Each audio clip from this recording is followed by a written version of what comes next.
Susan Phillips, actually, it's a wonderful opportunity when you're talking about institutions. This is a woman that has served for many important institutions. She was chairwoman of the Commodity Futures Trading Commission, a financial markets regulator. She was also the governor of the Board of Governors of the Central Bank, the Federal Reserve. She's been dean here at the GW for 10 years, and she is really responsible for building much of this institution. This brand new, beautiful building that we are in is really due to her fantastic fundraising efforts, and we are very, very grateful to her. So, Dean Phillips, if you'd like to get up and introduce our panelists.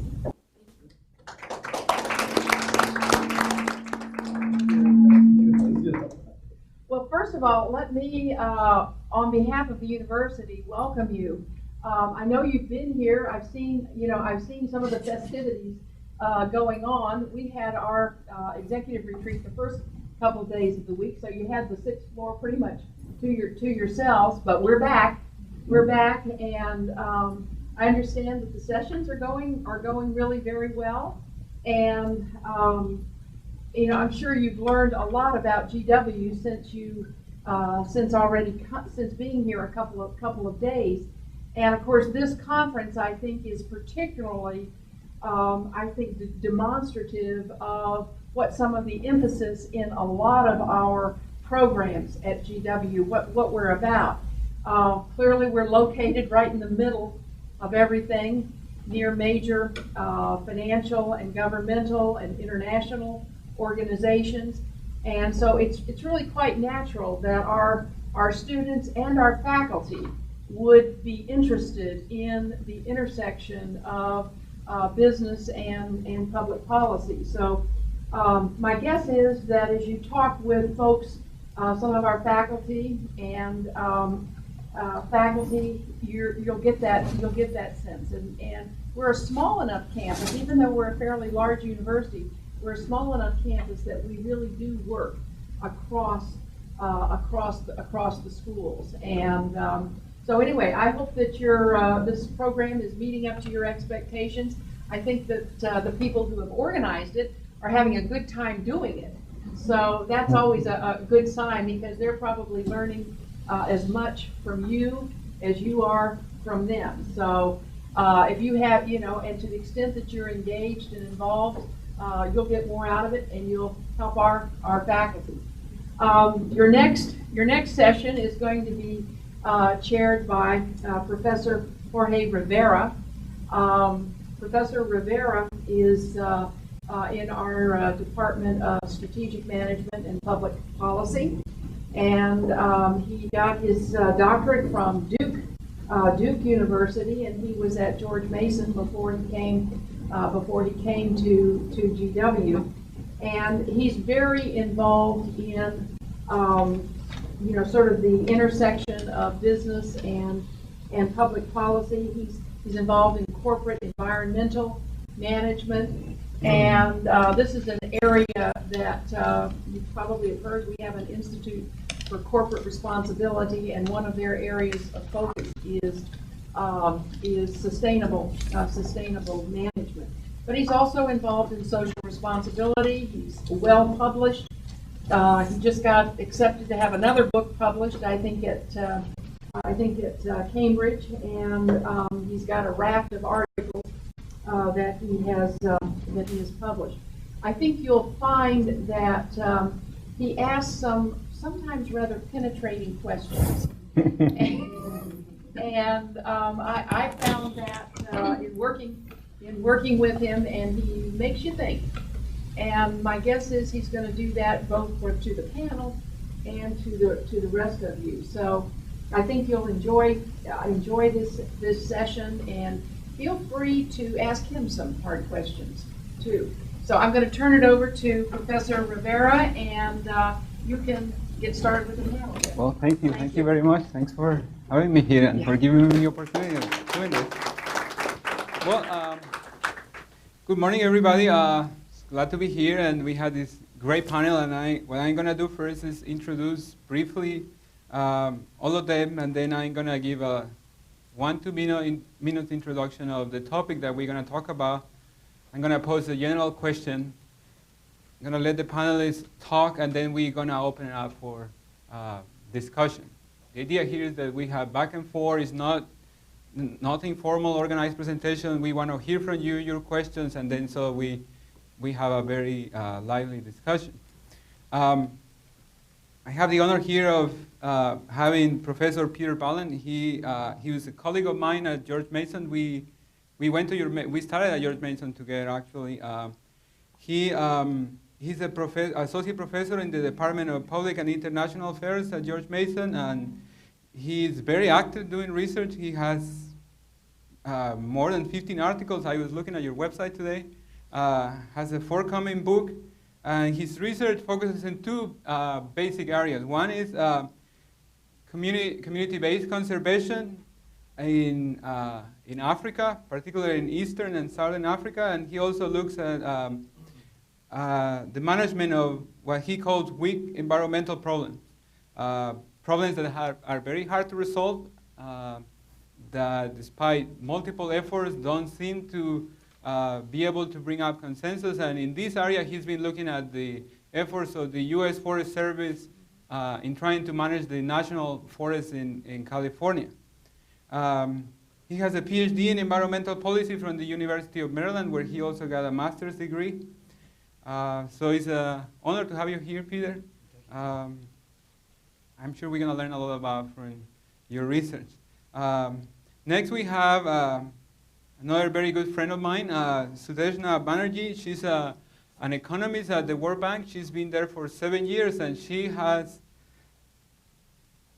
significant experience in multiple areas of the world. I remember when she began there, she was working in the Africa division, but now she works in the Southeast Asia division. Her expertise at the World Bank focuses on multiple areas. She's in charge of dealing with projects in the economics of energy and water sectors, poverty and social impact of infrastructure reforms, also on the role of institutions in the promotion of infrastructure development, and also in the financial and economic analysis of infrastructure projects. I met Sudeshna a long time ago when we were doctoral students. She got her PhD from the University of North Carolina at Chapel Hill, and I have very fond memories of her. Of course, Sudeshna not only works at the World Bank and deals with managing projects, but she's widely published, so it's quite remarkable to have the opportunity to have somebody like her here. Thanks for coming. Next, we have Lisa Handy. Thanks, Lisa, for coming. I really appreciate the opportunity to have you here. She's a Senior Director for U.S. Government Affairs in the Center for Conservation and Government Conservation International. Conservation International is one of the largest and most prestigious non-profit environmental organizations in the U.S. and in the world. They are well known for their innovative approach to conservation, and in fact, their approach has had significant influence on many other non-profits that have been established before them. So it's quite an honor to have you here. Before Lisa joining Conservation International, where her responsibilities also include dealing with World Bank and the Global Environmental Facility, Lisa worked for 7 years in various capacities at the U.S. Department of Commerce, International Trade Administration. She was a senior advisor to the Assistant Secretary for Trade and Development and Special Advisor to the Ombudsman for Energy and Commercial Cooperation with Russia. She holds a master's degree from Johns Hopkins University School of Advanced International Studies. Lisa, thanks for being here, and I look forward to learning from you. And then last but not least, we have Alvaro Maña. I have great admiration for him. He was my mentor when I was in my early 20s. And I cannot stop thinking about all the great ideas he told me about and about his vision. Now, his secretary sent me his bio, and it was 30 pages bio. So I'm just going to highlight a few of the things that he's done in the last 30 years. Needless to say, his visions and his vision of environmental protection and the cooperation between business and environmental issues is very fashionable now. And you read about it everywhere. Well, when nobody was thinking about it, these were his ideas. He was one of the first ones to come up with these ideas when they were not fashionable, when nobody was thinking about it. So it's a real honor to have him here. He was the Costa Rica First Minister of the Environment between 1986 and 1990. In the early 90s, Dr. Umaña was a founding member and chairman of the inspection panel of the World Bank. This was a very innovative mechanism for transparency and accountability at the World Bank, something that the bank, if you know the bank or you work there, has resisted for a long time, but thanks to his efforts, the World Bank, we think, is a better organization now. Additionally, Dr. Umaña has been a board member of the Rockefeller and the MacArthur Foundation. He's also been an executive member of the UNESCO and the World Resources Institute. He's also a board member of the Stockholm Environmental Institute. And currently, he's a senior advisor to the board of the International Monetary Fund. He has a PhD in environmental engineering and science and a master's in economics from Stanford University. Alvaro, it's a great pleasure to have you here. I know that a lot of us who work in Latin America in this area are because of your efforts, so it's great to have you here. So just to move on to the panel, I'm just going to talk for, and I promise it's going to be just 2 minutes, and then I'm going to open it to the panel.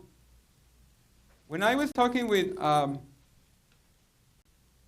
to put together the panel, and I talked to some the panelist members, I was mentioning the importance of understanding that developing countries are not like the US, and they are not like Europe.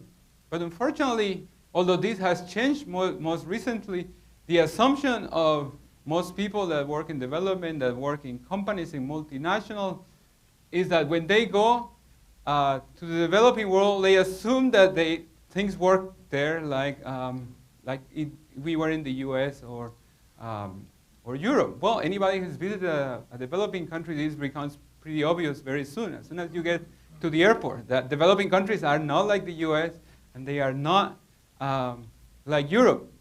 Part of the reason why they are different, besides their history, is that the institutional arrangements that exist in those countries are very different. And I'm going to show you these graphs just as an example.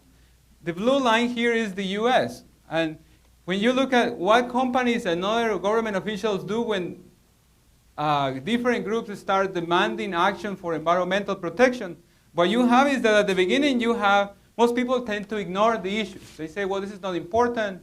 We don't have any evidence. We need more studies about it. If the issue becomes more important,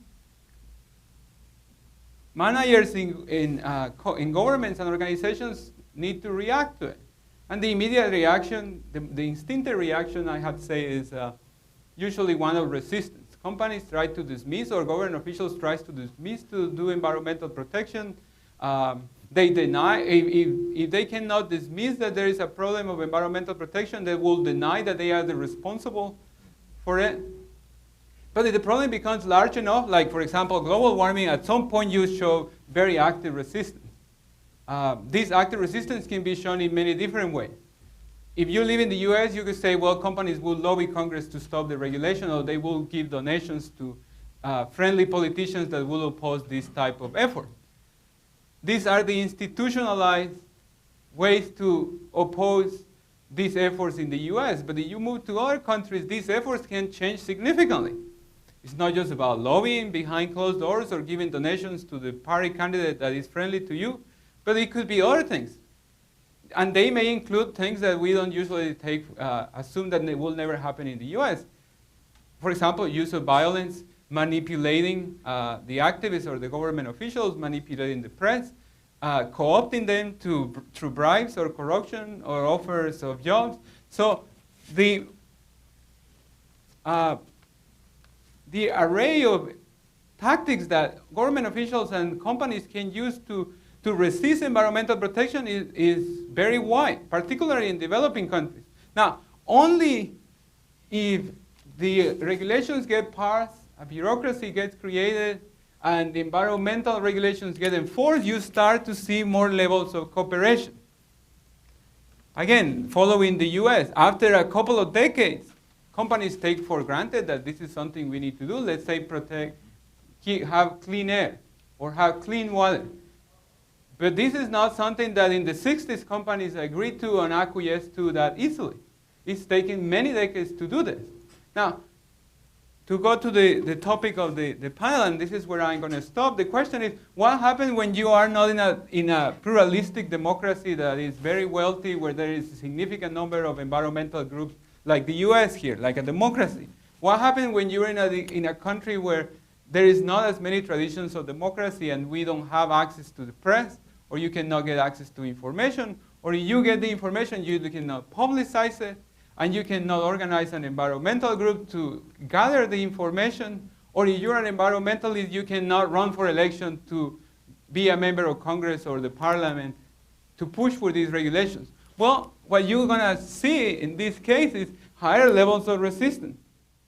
And as I said before, the variety of these tactics that are used to resist or oppose these regulations is very wide. It's not just about lobbying, it's not just about political donations, it's also about manipulation, it's also about denial, it's about, in some cases, it's even about defiance, saying outright that you're not going to respect the law or follow the law. So this is an example of one institution, but there is many other institutions. Democracy is one, but then we also can think about the type of regulations that are used, the cultural rule of law that exists in a country, the ability to create consensus in a country. All of these things are important. Then, of course, the one part I haven't mentioned that we all think about is the level of wealth that the country has. You can have a culture of democracy, you can have a culture of consensus, but if the country doesn't have enough resources, it'd be hard to enforce the environmental regulations, even if they get adopted. So I'm going to stop here, and then I'm going to move to the panelists. And then the basic question that we're going to try to deal in the panel is this issue of, based on their experience, which type of institutions do they believe promote more environmental protection or hinder environmental protection? The efforts of different groups. So I'm going to open up. When I was organizing the group, I asked Dr. Manya to talk for a minute at the beginning, and then we're going to go from the panel. And if you have questions after we go one round, please, you're welcome. Thanks. Well, thank you. It's a pleasure to be here on World Environment Day. And I think that one basic idea that I would like to introduce using Jorge's graph is that these are matters of degree, that the world is becoming flatter because of globalization. So the spread of ideas like democracy, access to information, the rule of law, are becoming more common throughout the world. Of course, not everybody is at the same level of development, but I think that in general, we're all moving in the same direction. And for environmental management, access to information, for example, is critical. The freedom of the press so that things get reported is fundamental. And the rule of law, of course, is the basis for everything. To have a legitimate government is also important. If you question the validity of the government itself, it's difficult to make progress in these areas. So what is needed to start this policy process for environmental management? I want to speak to you from two perspectives. One is that I've had the privilege to follow environmental management in the US since 1970 when I came to study here.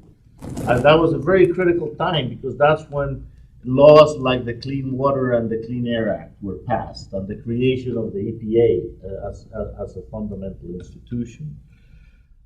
And then I went back in Costa Rica. I was a water person, and I came to Costa Rica and found out that really the political process for water pollution and wastewater management was decades behind the US.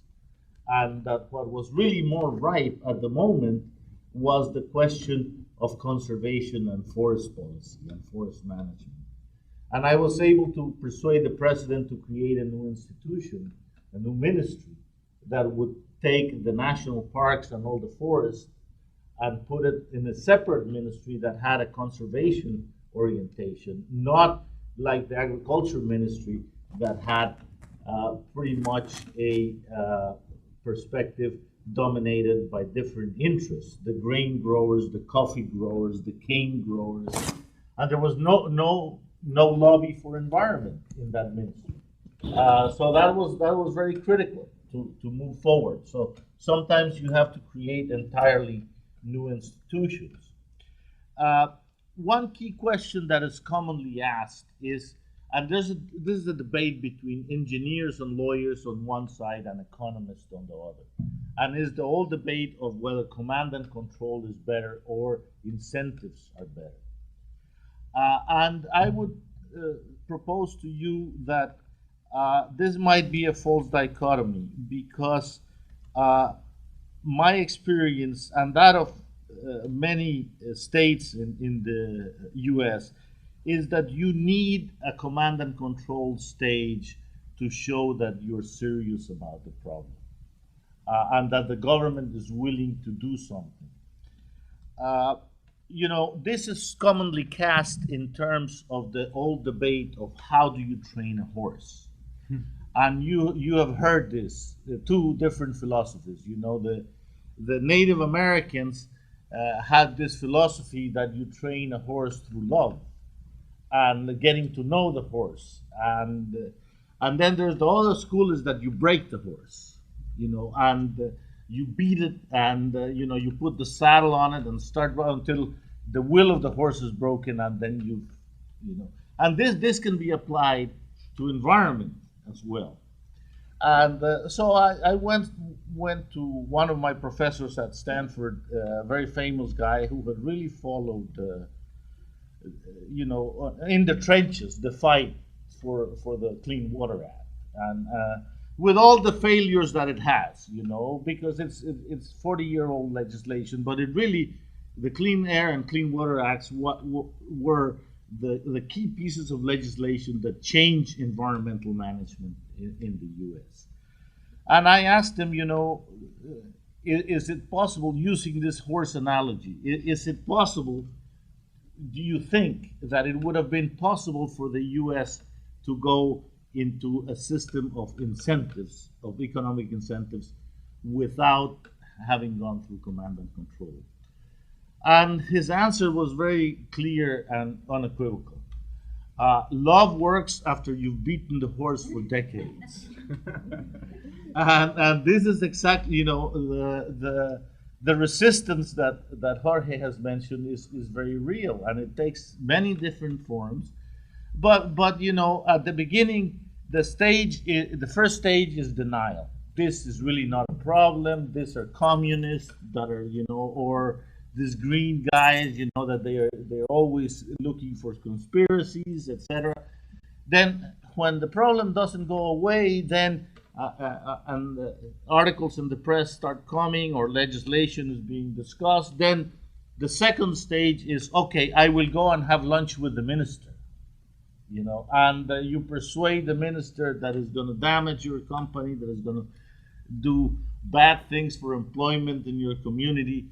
You know, then you move into the lobbying stage, you know, where either you give political contributions to the parties that will come into power, or, as in the US, it's a more sophisticated system, but still the same thing. You hire a lobbyist to go and, you know, work on your behalf. And, you know, eventually, when this doesn't work, then you start realizing that you have to do something, and that you have to comply. And after that, then after you realize that compliance is not an option, then you see plants being closed, or cities being, you know, fined. We had this problem in Costa Rica that I would just want to very briefly explain to you. We still have only less than 10% of all wastewater treated in the country. So we have a great reputation for conservation and tourism, and we have a very bad reputation, not heard so much about wastewater management. And in the Central Valley of Costa Rica, there were three main polluters: industry, the cities, and the coffee growers. And whenever you tried to control one of them, they would point the finger to the other two. You know, if you went to the industry, they would say, but the cities are polluting more, and look at all those coffee mills, and they generate a huge amount of waste. And the circle started to be broken when the customers of the coffee mills started to ask them, how are you treating your wastewater? And then the coffee industry saw that their future as a premium coffee producer implied that they had to start changing. And they started to accept this change. And therefore, industry had less, one less guilty party to point their finger to. And now we have a loan from Japan to take care of the treatment of the wastewater from the cities. So the point is that you have to even the playing field for everybody. And otherwise, if you only have unequal treatment to different polluters, it's very difficult to make progress. Maybe one final point is that everything is really based on institutional capacity, because compliance is always very difficult to enforce, and compliance is directly related to your capacity to address the problem. And this is where developing countries have less capacity, because they have less qualified personnel, they don't have the budget, or they don't have the equipment. So in the long run, first, it's important to realize as a lesson that this policy implementation process that you saw there, very simple, it takes many decades, and it's not perfect. You may have backward steps, and I will give you just one example of a backward step, which was when the EPA decided that CO2, because of political directives, the EPA decided that CO2 was not a pollutant, okay? And that therefore global warming couldn't be regulated by the EPA, okay? And what happened is that this case went all the way to the Supreme Court. And it was the NGOs and the states that actually took the federal government to court. And you've seen the outcome of this debate. So although some countries are more advanced than others, you do have this tension all the time. And I think that the big lessons are that, of course, the rule of law, and you can see it in the EPA case, eventually the Supreme Court ruled that CO2 was a pollutant, and that the EPA had the obligation to regulate it. And that's in a country, like the U.S. that is very advanced and it has maybe more resources than it actually needs. But ultimately, for the developing world, you have to look at it as a long-term problem. You have to focus on creating local and institutional capacity. They're not the same. Sometimes you have to train many more people than the government would need, because as soon as they're trained, they leave the government. But that's not necessarily a loss, because many will go to industry, will go to other sectors, and eventually, the quality of the national debate about environmental management will be improved. That's all I want to say to start with. First, thank you very much for having me here today. I think it's sort of one of CI's fundamental founding principles is that, taking this point, when you move from outside of the U.S., you start trying to do conservation or start trying to run a business or anything, as Jorge mentioned, you really need to deal with it on a country-by-country basis, or even on a local basis, of what are the incentives, what are the drivers, what are the issues raised there.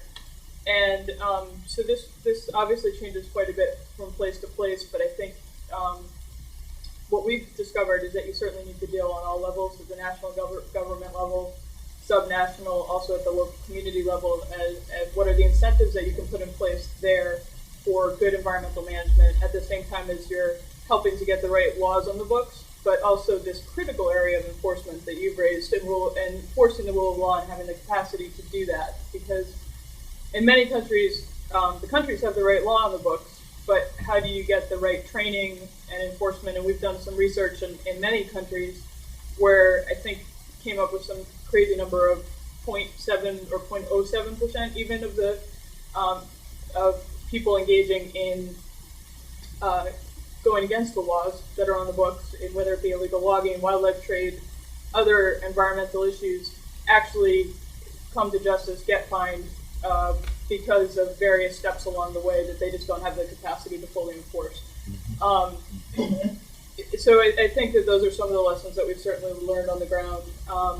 But I think also we've learned that countries that are wanting to do the right thing and are really coming along at some of the long-term thinking, which it's hard to make environmental investments when you're a politician and you are looking for re-election and you're looking for immediate support of the community and of your local people to have the long-term thinking in place. And so working a lot with putting the right incentives in place so that you can have the economic benefits that are coinciding with greater environmental protection and maintenance and sustainability of the natural resource management in the country. So I'll be happy as we move forward to talk about that and some more specifics, whatever you're interested in. I'd love to hear more from. So we have a couple of basic things here. One was mentioned at the beginning is access to information. Having rules approved and adopted by the government. Those are the ingredients that allow the beginning of this kind of promotion of environmental protection, but they are by no means in any way sufficient conditions to promote the environmental protection. They establish a baseline. They allow you to criticize the polluters or the officials that are not doing. But then there is this issue of institutional capacity. If you don't have the institutional capacity, you can have the best laws, but then nobody follows them. And that's a key element of the institutionalization process. They have to be taken for granted. Otherwise, people just violate them and they don't even know they exist. So, Darshana, you want to? Sure. Thank you very much, Jorge, for inviting me. And I was actually very surprised when Jorge invited me to this panel because, first of all, I have no background in environment at all, and I work on infrastructure, which is we are the bad guys, and and you know I either lead or am part of the projects which builds big power plants and big transmission lines, big distribution transformers, and which has significant adverse impact on environment. So to be in this panel, it was very interesting and surprising to me. But the point that I want to make is that good environment is actually good business, and that's what we have sort of realized over the course of the last few years of my working there and the conventional wisdom. The developing countries now are hungry for growth, and as you hear, India, China growing at 10%, 11%, African countries growing at 5-6%, after decades of really sort of suboptimal growth rates. And infrastructure is really at the center of this growth process. But there is a constant tension between how fast you want to grow and how fast you want infrastructure to grow along with that, and how do you manage your environment so that you sort of mitigate the impact on that. And the countries have different strategies to deal with it, and some countries have done it better than others. And for instance, I have worked a lot in Africa, and where there is a serious difference between what is on paper and what is, even if it is on paper, which if at all, and what is actually in practice. And implementation capacity, which we have raised to the point before, is very, very low. So often the minister would say, can you just get going? Just get it done. And so it doesn't matter what the law is saying or what the but what from the bank side, we have very rigorous environmental and social procedures, and the question that often people ask is, why don't you use country systems to dictate your environmental appraisal? The question is that the country systems are not developed enough for it to be international best practice. So we actually have our own environmental and social appraisal to manage and look at projects. And often what happens is because of this, we have this small centers of excellence in the projects, while the country as a whole has very poor environmental management. But what happens as a result of that is there is often, if the country is smart, which we have experienced as well, is that they develop, from this project, they develop institutional capacity. And that is the procedures that we follow, say for 1 or 2 companies or whatever, it is sort of followed at a much more wider level. So then going to the second point, which the point that Jorge was making on democracy, currently I'm working on 2 countries, Bangladesh and India. Bangladesh, as you might know, it's going through a very transitional sort of government. It's sort of a dictatorship right now, and India, which is like the world's largest democracy. So how different is environmental management and both these countries are growing at a very fast rate, and India is, of course, as you know, is growing almost at 10% now. So how different is their attitude towards environmental management that we see? What we realize is that more than democracy, what is important is how active the media and the local NGOs are. You know, it's not so much about the system that you have in place in terms of the government, but in terms of how media is reporting. You know, and so Bangladesh, for instance, we have almost a pipeline of $1 billion of investment in the power sector. And we literally get quoted almost every day in the media that this is what the World Bank is doing, this is what the country is doing. And so even if there is no sort of widespread stakeholder consultations as you would expect in a democratic country, but the media is almost serving as our checkpoint. And for instance, all our environmental social documents are always public. And usually in many countries, it's never really goes into the press or anything. But those documents are in press. They actually come out with a paragraph saying this is what they are saying. Is this what makes sense?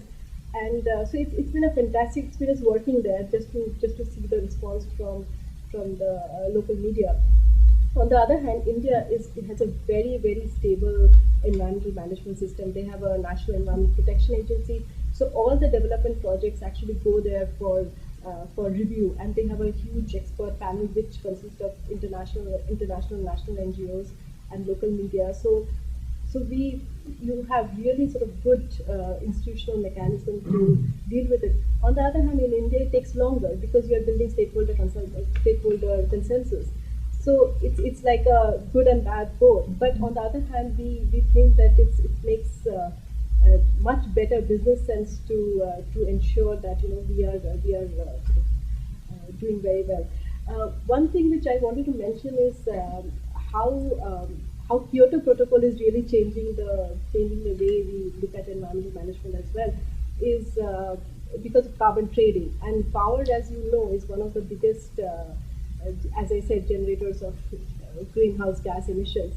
And now developing countries are seizing these opportunities to trade the carbon that they are emitting into the environment. And this is proving to be one big business line for the developing countries to ensure that good environmental management is actually leading to better business. Peter? Okay, thank you. I want to thank you also for inviting me to participate, and I look forward to your comments and questions from the audience. What I want to talk about briefly is this idea of community-based conservation or community-based natural resource management. That's what I've been doing my research in. And in a nutshell, the issue is that in many developing countries, you have national parks and other kinds of protected areas. And often there are conflicts along the borders of the parks with the communities that live nearby. And these conflicts emerge primarily from the fact that the local people have often been dispossessed of the land that's now become a national park. And often on their own land that they now have bordering the park, they have limited access to the natural resources because the resources are protected by the national government or by international treaties. And so beginning maybe in the late 1980s or so, there was a movement to try to build better collaborative mechanisms with the local communities and to try to promote collaboration about conservation and local socioeconomic development as opposed to as a way to overcome these conflicts.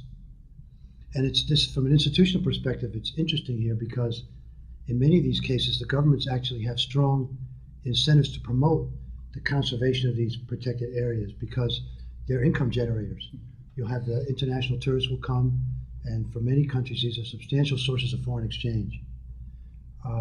There's also a strong international pressure to preserve these areas, and often the donors, the international donors also provide funding.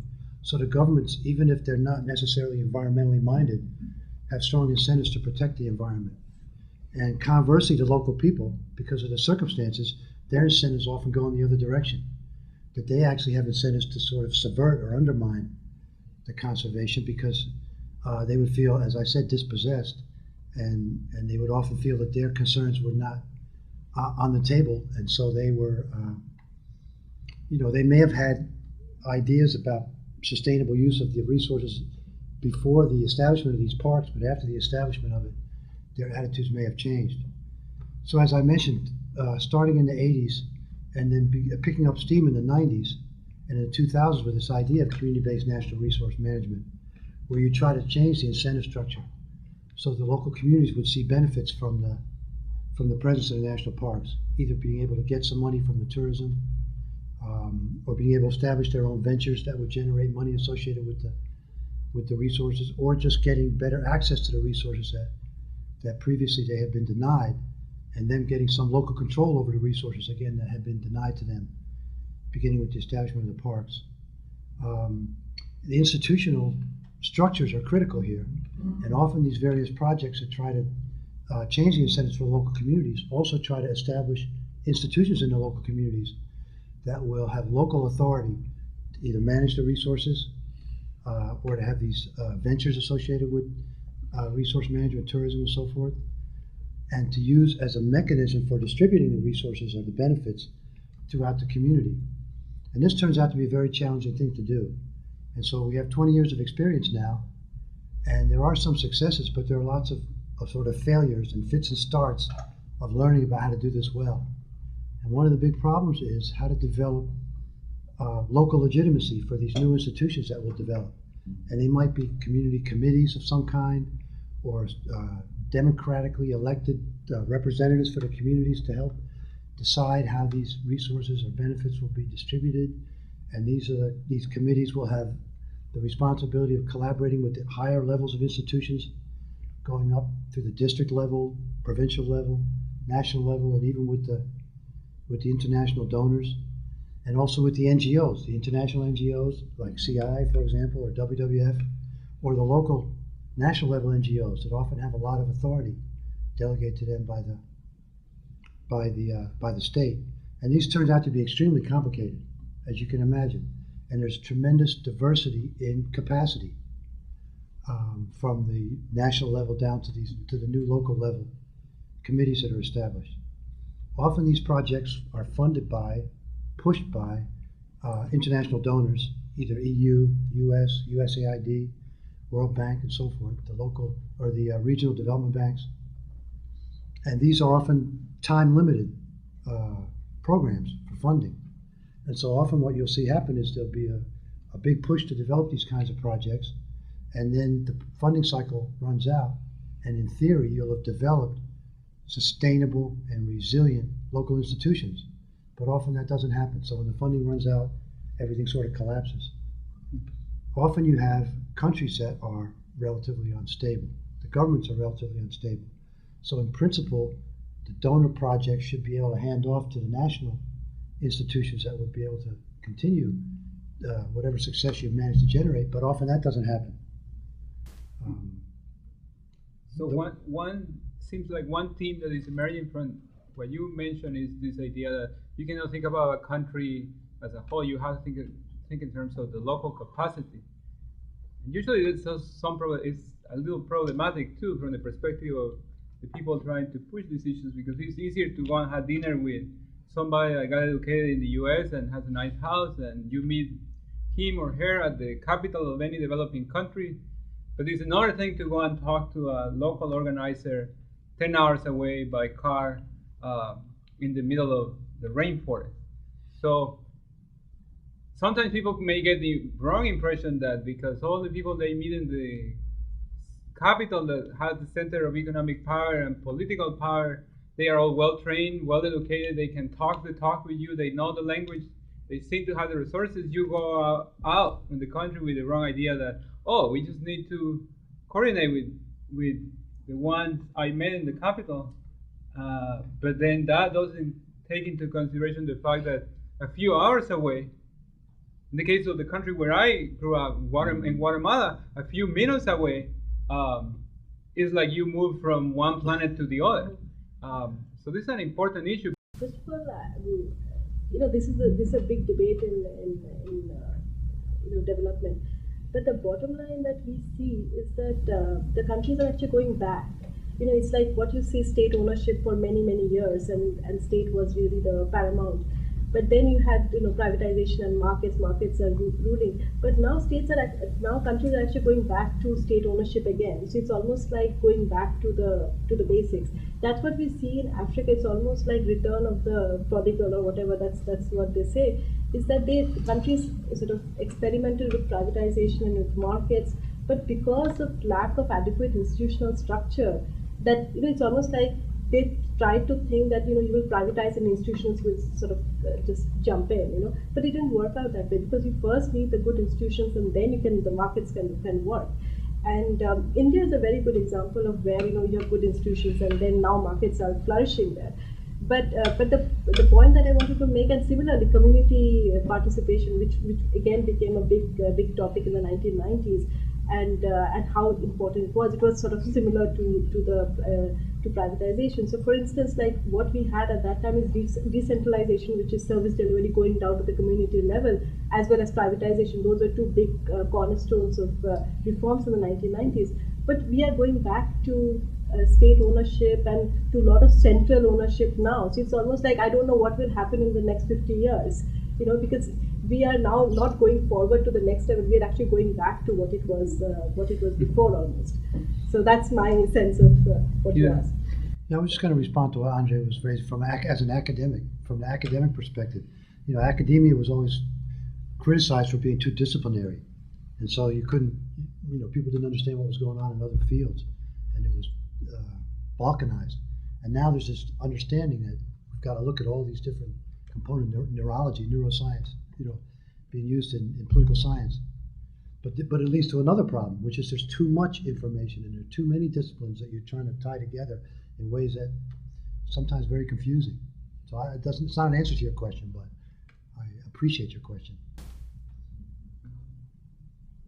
Well, one thing is that you think about markets. Well-functioning markets only exist in countries that have strong governments and strong institutions. And sociology, you mentioned sociology. Sociologists will say that the most difficult institution to create by a society is a well-functioning market, because you have to respect the rule of law, contracts have to be respected, people have to trust each other to exchange money, and business people don't want to be in the business of hunting the people that owe them money down. They want to be in the business of creating new products and selling them and don't have to be worried about it. So you have everything is in. Maybe just one idea. You have to know what is privatizable and what is not. Institutions that deliver public goods are very difficult to privatize. And what we'll be talking about in the next 50 years is how to manage public goods from the community level to the global level. Okay, that is a really hard one to crack, because some areas are easier to deal with through economic incentives. But when you have the management of a community forest or a public park, those are not so easily privatizable. And this is where we went wrong. People thought, we can really privatize everything. Well, that is really not the case. When you're dealing with health, with education, with conservation, these things are not so easy to privatize. And of course, we will become more sophisticated, as you have said. And I think social capital and networks are critical and all this, but ultimately you have to consider, is this a public good that we're delivering, and how can you deal with that? And I'll give you the example of CocaCola, which is one of the biggest multinational companies in the world. And I don't know if this is pretty big news. I mean, it was very big news in India. A couple of years back, Coca-Cola has a lot of factories around India, as you know, and they were one of the biggest environmental NGOs in the country found pesticides in the water which goes into the factory. So what that means, so when they actually did a lot of this analysis and all that on the water that goes in, they found pesticides. So you can imagine what that means. And in the surrounding villages, women were actually having problems conceiving, and it was affecting fertility, and it was also affecting children who were being born. So this became extremely big news in India, and immediately Coca-Cola went on a big retraction. No, nothing is happening. But the bottom line is that the analysis from other independent sources also proved the same thing. But the thing in India is that we don't need them, they need us, because we are the biggest market for them, you know. So the question is that, so they were willing to do everything. They closed down the factories, now they're put in somewhere, and they are saying any international NGO can come in and see what the water we are using. But the point that I'm trying to make is that, you know, once you reach a level of development where you are important to a multinational firm rather than the other way around, because if Coca-Cola doesn't come, Pepsi will come, you know. So that's the bottom line, you know. So yeah, but I completely agree with you, and that's the most unfortunate part of development as well. Yeah, I appreciate your question a lot, and I think coming from the Commerce Department into an environment sector, one of the reasons that I liked moving to CI is because they had a really strong corporate engagement arm that took the view that corporations are going to go there. So how do you work with them to ensure that their environmental impact is the least amount possible? Because I think corporations have a lot of positive elements that they can certainly bring to this, as you've been pointing out, and I'm kind of excited to get to your point also on what we're going to be talking about for the next 10, 20, 30 years. I'm very hopeful that, particularly with the climate change debate, but it was even going in that direction before the climate change issue heated up, is figuring out, when I looked to move from Commerce, I went to a bunch of corporations that I worked with at Commerce, because that was my connections in DC to change jobs, and I said, do you have an environmental arm? And they all said, yes, our unit is one person. These are some of the major, I mean, this is like late 90s sort of thing, but the change has been dramatic over the last 5 to 10 years of corporations that are making investments now, not to just offset their maybe negative footprint, but really to figure out the sustainability of the organization. And that really, I hope, is going to have a positive reinforcing effect for the way that their investments are made, not just here, but in all countries around the world. But you know, in the race to develop, it is hard to make sure, as technology is coming along, as different practices are coming along, how do you make these decisions for the country? One area that we're working in, one country we're working in is Liberia, where we're doing a very exciting program together with the World Bank and USAID and US Forestry Service and some others, is working with the new president of Liberia to figure out how do you deal with the forest capital in that country, which in the past has been logged, and that's fueled a lot of conflict. And how do you reset concessions and work with industry there, but also work in developing your community engagement in the forest and keep a lot of the forest intact in order to help benefit the community over time. So I think I'm hopeful, maybe I'm too idealistic, but I'm hopeful that there are certainly 2 steps forward, 1 step back at times, but hopefully that we're moving in the right direction, and all of these elements will start reinforcing each other to a better operating. In your experience, are there differences in the role that NGOs can play in their alliances or relationship with the private sector and the government in developing countries compared to what they do in more developed countries? Are there different ways in which they engage locals, different strategies? What's your take on this?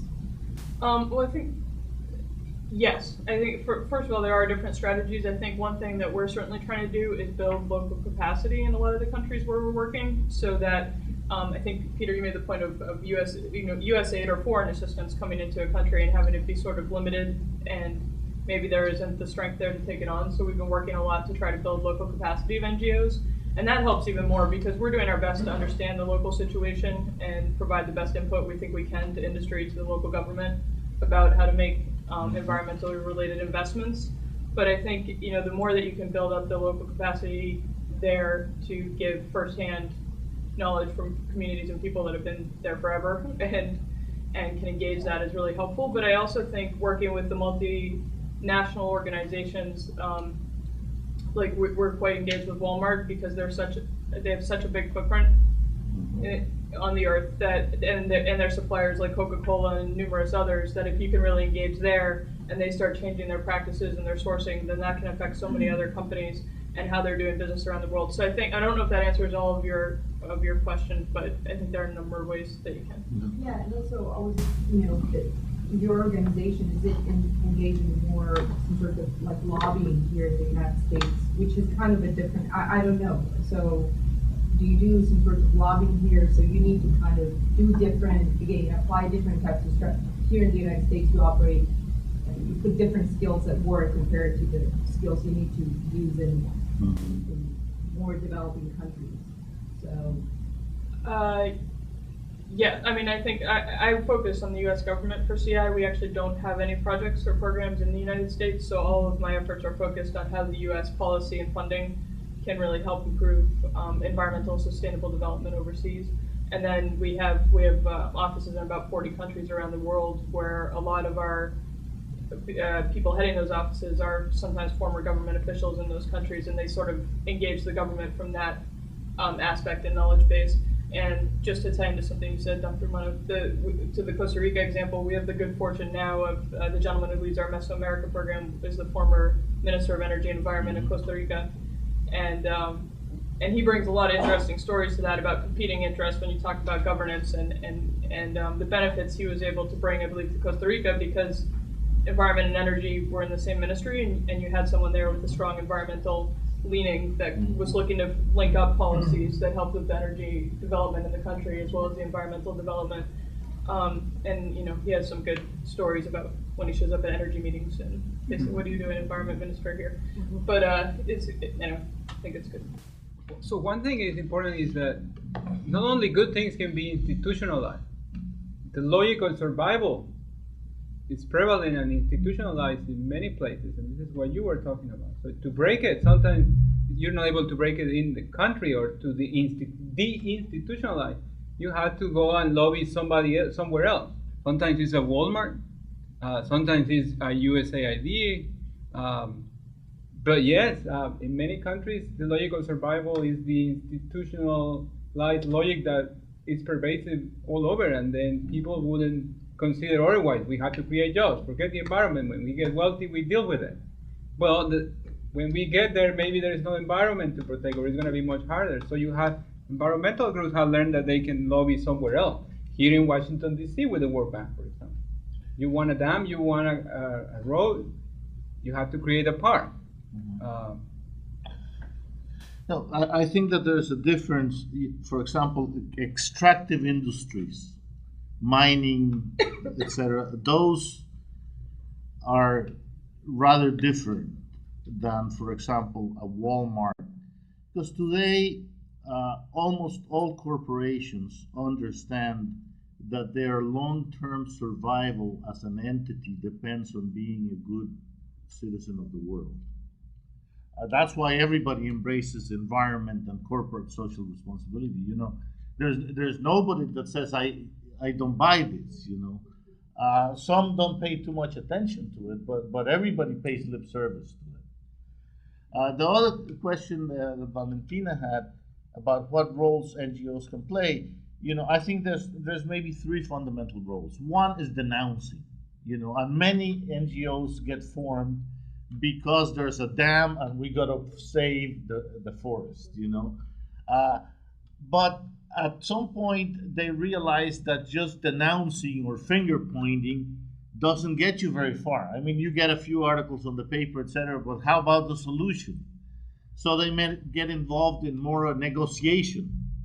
If you're going to build a dam, if the government is going to build a dam and is going to flood some areas, how about compensating this by protecting, biodiversity-rich area nearby? This idea of compensation. Then others may move into actual lobbying or proposing legislation and saying, well, based on our experience, we really should have this type of law for the entire country. So even one NGO all the conservation NGOs started more by denouncing, and then as you get involved in the trying to find a solution to the problems, you may evolve into different roles, like Lisa was saying, and all the major NGOs today are like the big corporations. They are trying to address all these different issues at the same time. The reason we do not adopt the country systems is because there's such diverse country systems in the world. So we have the same degree of rigor irrespective of what the country system is. So we have the same environmental and social appraisal that we do. Doesn't matter if it is India, China on one hand, or whether it is Liberia on the other. But the difference is something else. Difference is the amount of government interest in the process, and also amount of stakeholder consultations that you would have. And in the countries where the laws and rules are very not clear or fluid, then the other thing which also happens, which I want to mention, is the Ministry of Finance or Ministry of Power, which is what our line ministry is, and Ministry of Environment is actually much weaker. So there is also a lot of tension between these ministries, and the Ministry of Environment usually gets a short shift compared to Ministry of Finance and Ministry of Power.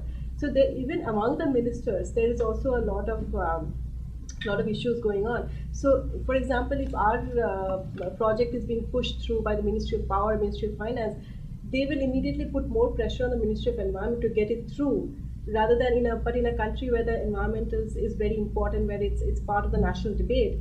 It's much harder, and you have a lot of environment, like as I mentioned about in India, there is a huge expert panel, and it goes through a lot of checks and balances within the country, which is over and above what we do anyway. So that's sort of the difference between the countries. Yeah.